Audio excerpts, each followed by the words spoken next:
Olá, pessoal do Jus Resumos. Sejam muito bem-vindos a mais uma aula fundamental de Direito Internacional. O Direito Internacional, em seu aspecto doutrinário, é dividido em Direito Internacional Público, DIP, e Direito Internacional Privado, DI-PRIO.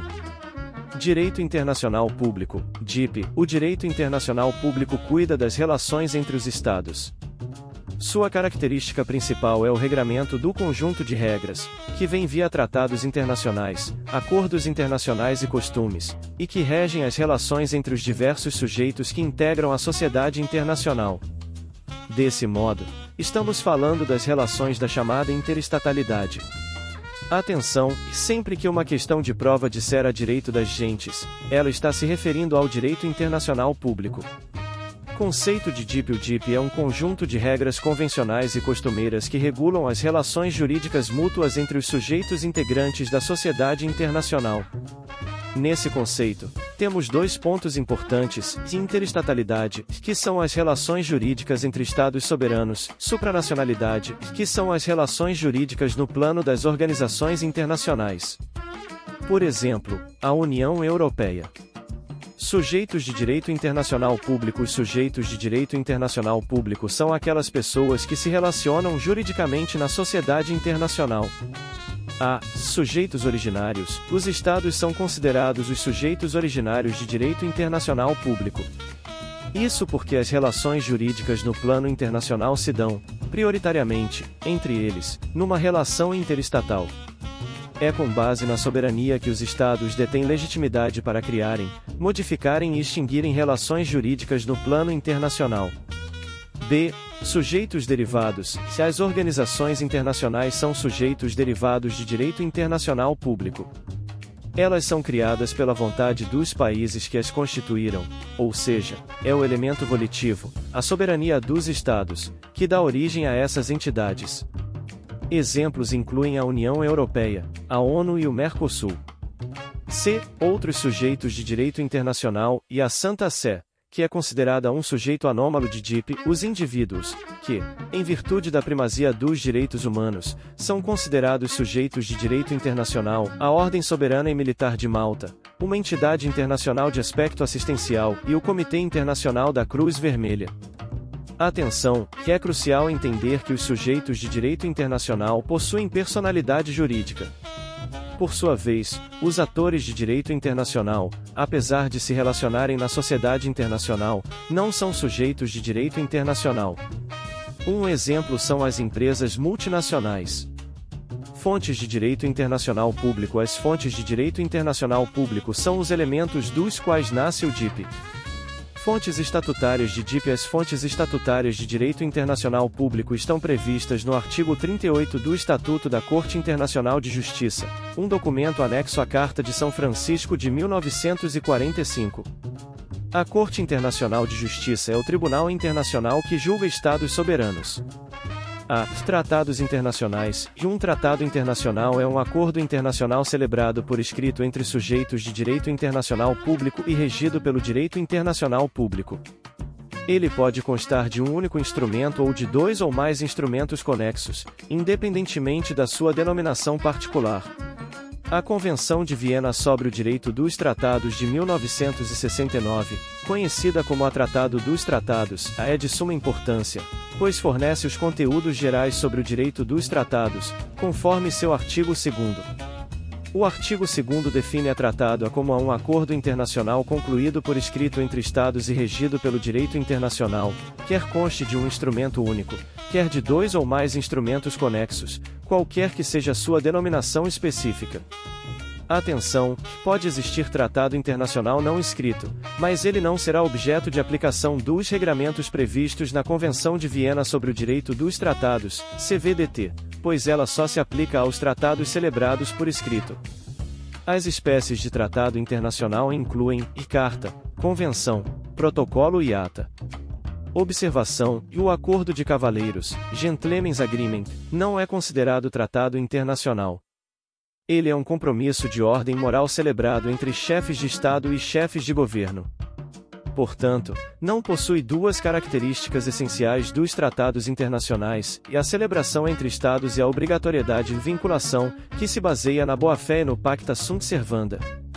Obrigação, exigibilidade ou vinculação dos tratados. A obrigatoriedade do tratado se dá logo após a sua ratificação. No entanto, mesmo antes de sua ratificação, a partir do momento em que o Estado assinou o tratado ou fez a troca dos instrumentos constitutivos, ele não pode agir de maneira que frustre a finalidade ou o objeto do tratado, em observância à boa-fé no plano do direito internacional, artigo 18 da CVDT 1969. O artigo 18 estabelece a obrigação de não frustrar o objeto e finalidade de um tratado antes de sua entrada em vigor. Um Estado é obrigado a abster-se da prática de atos que frustrariam o objeto e a finalidade de um tratado, quando, já, tiver assinado ou trocado instrumentos constitutivos do tratado, sob reserva de ratificação, aceitação ou aprovação, enquanto não tiver manifestado sua intenção de não se tornar parte no tratado, ou b, tiver expressado seu consentimento em obrigar-se pelo tratado no período que precede a entrada em vigor do tratado e com a condição de esta não ser indevidamente retardada. Pacta sunt servanda, e este é um princípio elementar do direito internacional que disciplina que o Estado não pode deixar de cumprir uma obrigação assumida no plano internacional. Assim, a obrigatoriedade e vinculação surge com a ratificação, que é a manifestação inequívoca da aceitação aos termos do tratado internacional, e não pode ser afastada invocando disposições de direito interno. Portanto, a ratificação do tratado internacional gera vinculação inclusive no plano interno. O artigo 26 sobre Pacta sunt servanda afirma que todo tratado em vigor obriga as partes e deve ser cumprido por elas de boa fé.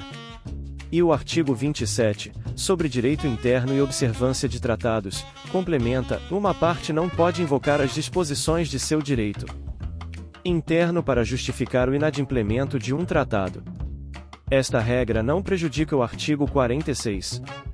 Regra: se houver incompatibilidade do tratado internacional no plano interno, o tratado, i, poderá ser ratificado com reserva, ressalva, a aplicação de determinado dispositivo, ou 2, o tratado pode não ser ratificado.